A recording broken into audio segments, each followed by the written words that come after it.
देखो बाबू, आज हम पढ़ाएंगे आप लोग को फ्यूचर कंटिन्यूअस टेंस।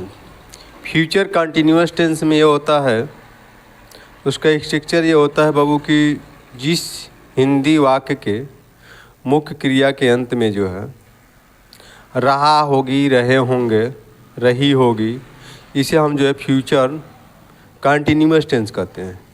और फ्यूचर कंटिन्यूअस टेंस में जो है एच बी जो होता है, हेल्पिंग वर्ब जो है, विल और शैल, विल बी और शैल बी का प्रयोग किया जाता है। और वर्ब की जो है उसकी फोर्थ फॉर्म लगाई जाती है। ठीक है, एच बी जो है और विल बी शैल बी का प्रयोग जो है, विल बी का मतलब जो है कहाँ प्रयोग करेंगे और शैल बी का प्रयोग कहाँ करेंगे, तो मैं बता दे रहा हूँ। विल बी का प्रयोग जो होता है आई वी, उसी बोलने के लिए आई वी दे ही सी इट किसी का नाम हो बोलने के लिए तो सिर्फ विल बी का प्रयोग करते हैं लोग। और शैल बी का जो है आई वी के साथ लिखने में बस प्रयोग किया जाता है, सिर्फ जो है लिखने में प्रयोग किया जाता है आई वी का प्रयोग। और बाकी में अगर बोलने के लिए ही सी इट आई वी दे यू, ये सारे में जो है विल बी का प्रयोग कर देंगे, हो जाए। लिखने में सिर्फ पढ़ेंगे आई वी के साथ शैल का प्रयोग किया जाता है। तो आइए देखते हैं हम, जो आपको जो है ये स्ट्रक्चर में लिखवा दे रहा हूँ और बाकी कंसेप्ट जो है इस पर दिखा दे रहा हूँ, ठीक है ना। तो आप लोग देखिए, फ्यूचर इंडेफिनिट टेंस बाबू, future indefinite tense, future indefinite tense, sorry future continuous tense, future continuous tense, future continuous tense बाबू, ये जो है फ्यूचर कंटिन्यूअस टेंस है। इसकी पहचान देख लीजिए बाबू, पहचान है, हाँ पहचान बाबू देख लीजिए, जिस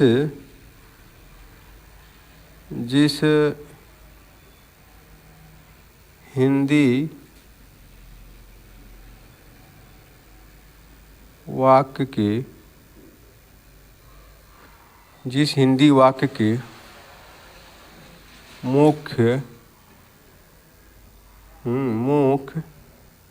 क्रिया के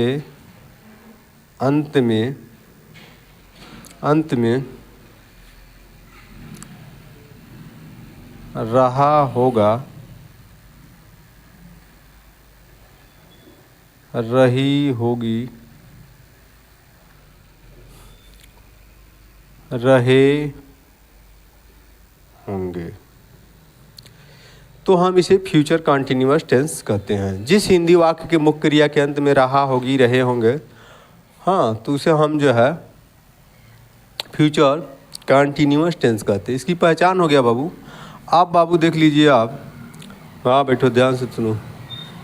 इसकी पहचान तो हो गई बाबू। अब जो है देखिए H B helping verb, H B इसका मतलब होता है हेल्पिंग वर्ब, एच बी का मतलब हेल्पिंग वर्ब।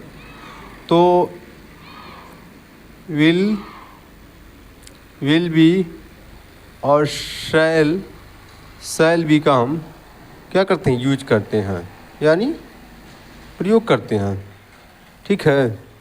एच पी की हेल्पिंग वर्ब विल बी और शैल बी की। एक चीज़ और, इसकी जो है वर्ब की जो है, वर्ब की जो हम फोर्थ फॉर्म का प्रयोग करते हैं।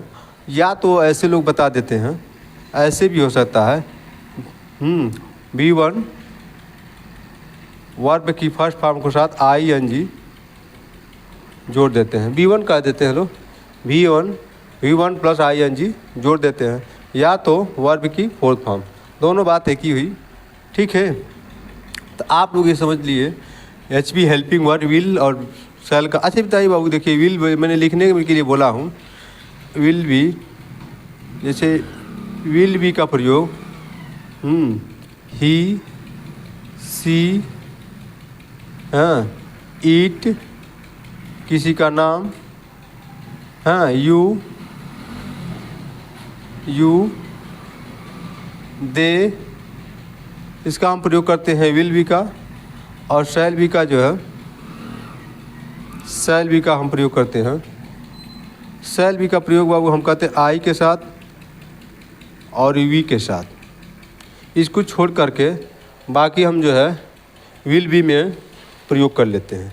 एक चीज़ और है बाबू, बोलने के लिए सब में जो है शैल का प्रयोग मत करिए, बस जो है विल बी का प्रयोग करिए, ठीक है। अब इसका बाबू रूल देख लीजिए। रूल हम बताते हैं, सूत्र ध्यान से देखो बाबू, ध्यान से देखो, टेंस तुरंत समझ में आ जाएगा, ठीक है। इसका सूत्र है बाबू, सब्जेक्ट प्लस विल बी या शैल बी प्लस वर्ब की जो है फोर फॉर्म प्लस बाबू ऑब्जेक्ट, ठीक है। उसके बाद अदर लिख सकते हैं। तो बाबू हम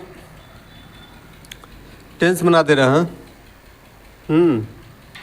वह जा रहा होगा, वह जा रहा होगा, ठीक है बाबू। वह जा रहा होगा तो वह के अंग्रेजी बाबू देख लीजिए ही, ठीक है।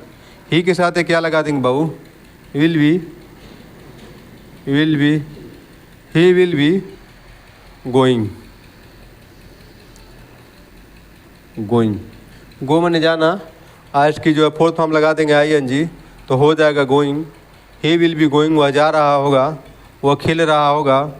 एक टेंस और देख लीजिए, वह खेल रहा होगा। बैठो बैठो बाबू, पढ़ो, ध्यान दो इधर, गुंडई नहीं। वह खेल रहा होगा तो बनाना है बाबू ही विल बी, क्या बना देंगे, ही विल बी प्ले, और इसके साथवा जोड़ देंगे ING तो हो जाएगा प्लेइंग। वह खेल रहा होगा, समझ गया बाबू। ये तो बबुआ हो गया सिंपल टेंस, बबुआ ये क्या हो गया, सिंपल टेंस हो गया बाबू, ठीक बाबू। ये हो गया सिंपल टेंस, साधारण वाक्य। एक आध लड़के ने आते हैं, चुपचाप आते हैं जाते हैं, ओके बलकार बहुत साधारण लिखे है, तो ये समझिए हो गई साधारण वाक्य, ठीक ना। एकदम कोनो चिट फट नहीं, तुम तड़क्का कुछ नहीं, बस यही है कि सिंपल टेंस बना देना है। इसे हम कहते हैं सिंपल टेंस। कुछ लोग बोल देते हैं अफर्मेटिव सेंटेंस, मतलब बात वही है, सिंपल टेंस बराबर अफर्मेटिव सेंटेंस मतलब साधारण वाक्य होती है, ठीक है। आप इसका निगेटिव बना दो बाबू, निगेटिव बना दो बाबू। वह नहीं जा रहा होगा, वह नहीं जा रहा होगा, वह नहीं जा रहा होगा तो बाबू एक क्या बनाओ जाई, ही विल, ठीक है बाबू, ही विल नॉट बी। बिचुआ में जो है बाबू जब नाट लगई है ना तो विल के हेयर कर दिया, और बिचुआ में नाट कर दिया, तने के जगह देकर बी के इधर कर दिया, तो ये हो जाए he will not be going, ठीक ना। वह नहीं जा रहा होगा, he will not be going. वह नहीं बोल रहा होगा, वह नहीं बोल रहा होगा, वह नहीं बोल रहा होगा तो बबुआ देख लो कि क्या बनाएगा, he will not be speaking, speak मैंने बोलना, और बबुआ ING जोड़ दो तो हो जाए स्पीकिंग। वह नहीं बोल रहा है, he will not be speaking, वह नहीं बोल रहा है। ये तो हो गया बबुआ इंटरगेटिव सेंटेंस। ये क्या होगा, इंटरगेटिव सेंटेंस, ठीक है, यानी प्रश्नवाचक। अरे इंटरगेटिव वह नहीं है, मतलब वो जो है नहीं जा रहा, नहीं खेल रहा, इसे इंटरगेटिव नकारात्मक जिसे कहते हैं, ठीक बाबू। आप देख लीजिए, प्रश्नवाचक चीज इंटरगेटिव बनवा लीजिए, 2-3 ठे बना दे रहे हैं, बाकी बाबू समझा देंगे हम, ठीक है। बाकी 2-2 समझ लीजिए, बाकी हम समझा देंगे। तो आपके बबुआ जो हम बता रहे हैं कि जो है इंटरगेटिव यानी प्रश्नवाचक चिन्ह, यानी वो प्रश्न पूछना चालू कर दिया, तो वह जो देखिए बीच पहले क्या बोलना है, क्या वह जा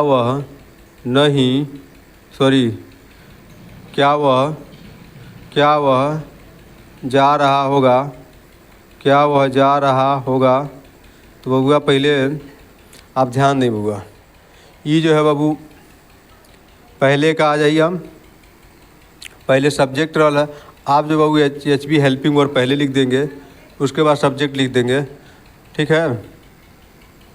वह क्या वह जा रहा होगा, तो आपको बनाना बाबू विल ठीक बाबू, विल ही बी गोइंग, ठीक बाबू, विल ही बी गोइंग, क्या वह जा रहा होगा, तो बनाना बाबू पहले विल कर दीजिए, ही कर दीजिए, और इसके बीच में हम ही डाले बटे विल और ही के बीच के, तो विल ही बी गोइंग, क्या वह जा रहा होगा, ये होगा इंटरगेटिव सेंटेंस, ठीक बाबू। क्या वह खेल रहा होगा, तो बबुआ देख लो, तो पहले बनाना है विल, उसके बाद बनाना ही, फिर कर दीजिएगा बी, और उसके बाद हो जाएगा प्लेइंग, ठीक है। विल ही बी प्लेइंग, क्या वह खेल रहा होगा। अब बबुआ देख लीजिए, ये तो हो गया। अब बबुआ अगर बीच में आ जाए वह क्यों खेल रहा होगा, तो बबुआ देख लो, वह क्यों खेल रहा होगा। जैसे बीच में बाबू क्यों आ जाए, कहाँ आ जाए, कैसे आ जाए, ठीक है। तो इसको पहले देख लीजिए टेंस को कैसे बनाएंगे। तो वह क्यों खेल रहा होगा, तो पहले आप क्या करेंगे, वाई लिख देंगे। पहले जो बीच में आया है क्यों को, क्यों कैसे कहाँ, तो उसको पहले लिख दिया जाता है। तो आपको बनाना है वाई विल, ठीक है बाबू, why will he be playing, वह क्यों खेल रहा होगा, why will he be playing, ठीक है। पहले क्या लिखे हैं, क्यों का अंग्रेजी पहले लिख दिए, उसके बाद आपको जो है हेल्पिंग वर्ब, उसके बाद सब्जेक्ट आई विल बी के साथ वहाँ बी बचा, तो पहले इधर कर देंगे बी प्लेइंग। वह क्यों खेल रहा होगा, तो why will he be playing, वह क्यों खेल रहा होगा, ठीक बाबू। कोई दिक्कत दिक्कत नहीं ना, ठीक। वह क्यों दौड़ रहा होगा, वह क्यों दौड़ रहा होगा, तो आपको बाबू ये बनाना है, पहले वाई लिख दीजिए, ठीक है, विल लिख दीजिए, विल ही लिख दीजिए, फिर बी लिख दीजिए, और रनिंग माने दौड़ना, रन माने दौड़ना, ING जोड़ देंगे तो हो जाएगा रनिंग, ठीक है बाबू। वह क्यों दौड़ रहा होगा, ये स्ट्रक्चर बाबू लिख लीजिए, और मैं इसको बता दिए, ठीक। समझ में आ रहा ना। फ्यूचर कंटिन्यूअस टेंस, जिस हिंदी वाक्य मुख्य क्रिया के अंत में रहा होगा, रही होंगे, रहे होंगे आते हैं, ठीक है। तो क्या बोलते हैं, फ्यूचर कंटिन्यूअस टेंस। इसमें हेल्पिंग वर्ब विल बी और शैल बी का प्रयोग किया जाता है। आई वी दे के साथ पढ़ने के लिए आई वी दे ही सी इट के साथ जितना आते हैं उनके साथ जो है विल बी का प्रयोग किया जाता है। शैल बी आई वी को छोड़कर शैल बी का आई वी के साथ शैल बी का प्रयोग, बाकी जो है विल बी बोलने के लिए विल बी का प्रयोग किया जाता है, ठीक है। इसका रूल है सब्जेक्ट पर विल या शैल बी प्लस वर्ब की फोर्थ फॉर्म प्लस ऑब्जेक्ट, ठीक। उतार लीजिए बाबू।